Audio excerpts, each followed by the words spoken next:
Inspector Anuradha जी, दिल्ली से। राधे राधे महाराज जी। महाराज जी, आप कह रहे हैं कि पिछले लंबे समय से वृंदावन आ रहे हैं, पर यहाँ आके पता लगा कि बिहारी जी 10 बजे शयन में चले जाते हैं, तो फिर मन में शंका होती है कि रात को 10 बजे के बाद जब भी नाम जप करते हैं तो उनकी निद्रा में बाधा तो नहीं पड़ेगी? नहीं, 10 बजे शयन देखने को चले जाते हैं, फिर रास करते हैं। वो रात में ही तो रास होता है, तो वो शयन कहाँ करते हैं? वो तुम्हारे देखने के लिए शयन में चले जाते हैं। इसके बाद तो प्रिया जी के साथ रास करते हैं। खूब नाम जप करो, उनके शयन में बाधा ली। और देखो, हमारे भाव से उनका शयन होता, उनका शयन नहीं होता। ये जो नींद है ये तमोगुण है, और भगवान गुणातीत हैं। सतोगुण, रजोगुण, तमोगुण, ये मायाकृत गुण भगवान में नहीं है। भगवान में नींद भी नहीं है, भगवान में नींद नहीं है। पर जब हमें नींद आती है तो हम अपने भगवान को सुलाते हैं। हमें भूख लगती है तो अपने भगवान को पवाते हैं। हम आत्मवत सेवा करते हैं। हमारे जो अर्चावतार हैं भगवान श्री विग्रह हैं, तो हम उनको आत्मवत दुलार करते हैं कि अब बाल भोग पाने का समय हमारे, तो भगवान को बाल भोग लगाओ, अब भगवान को स्नान करवाओ, अब भगवान को राजभोग लगाओ, अब भगवान को शयन करवाओ। तो शयन कर रहे हैं और हम नाम जप कर रहे हैं, भगवान का नाम कीर्तन कर रहे हैं, भगवान का गुण कीर्तन कर रहे हैं, उसमें भगवान को कोई बाधा नहीं। वास्तविक बात यह है कि भगवान में नींद नहीं है, क्योंकि नींद, निद्रा जो तमोगुण का लक्षण है, तो भगवान तो गुणातीत है। निद्रा आलस्य प्रमादोत्थम तत्तामस मुदाहरतम। निद्रा आलस्य प्रमादादि ये तमोगुण के लक्षण। भगवान अगर शयन करते हैं तो योग निद्रा में शयन करते हैं। योग भगवत स्वरूप में वो हर समय जागृत अवस्था रहती, चैतन्य अवस्था रहती है। जैसे समाधि में योगी, तो योगियों के परम गुरु भगवान वो योग निद्रा में रहते हैं, ना कि तमोगुण रूपी निद्रा में रहते हैं। तो ये घबराने की जरूरत नहीं कि भगवान सो गए तो हम नाम जप करेंगे तो भगवान को डिस्टर्ब होगा। नहीं नहीं, ऐसा नहीं। गिरिराज दादरी। राधे राधे महाराज जी। महाराज जी, अभिमान बढ़ रहा है, कम कैसे हो? संतों की चरण रज का सेवन करो, ये अमोघ औषधि है। संत चरणामृत और संतों की चरण रज माथे पे लगाओ, ये अभिमान को चूर चूर कर देगी। बहुत इसमें अपार सामर्थ्य है।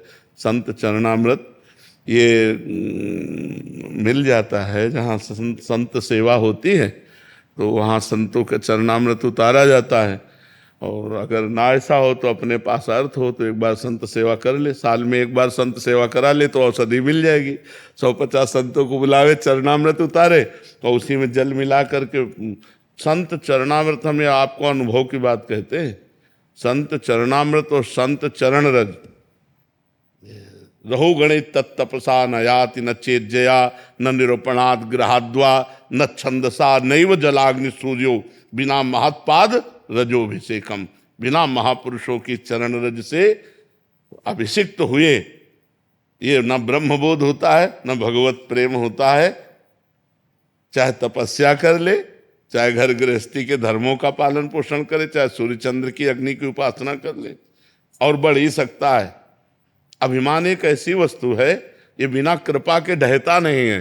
कोई भी धार्मिक चेष्टा उसका अभिमान हो जाता है, और अभिमान हो गया तो भगवत प्रसाद स्वरूप जो हमें आनंद मिलना चाहिए वो नहीं मिलेगा। जो कृपा से मिलता है वो फिर बात ये, तभी हमें गुरुजनों की, संत जनों की चरण रज से अपने को अभिषिक्त रखना, सब संतों के चरणों में नमन करना है, दैन्य रहना है। तो ये अहंकारी संस्कृति मूल सूल प्रदनाना सकल शोकदायक अभिमाना, ये संस्कृति का मूल चक्र है देहाभिमान। यही आवागमन में फंसाता है, और इसी का नाश गुरु चरण सेवा से होता है, संत चरण सेवा से होता है। तिनकी संगति रहत जाति कुल मद सब नंसई। जो भगवत प्रेमी महात्मा है, अगर उनका संग मिल जाए तो उनके संग मात्र से हर अभिमान का नाश हो जाता है।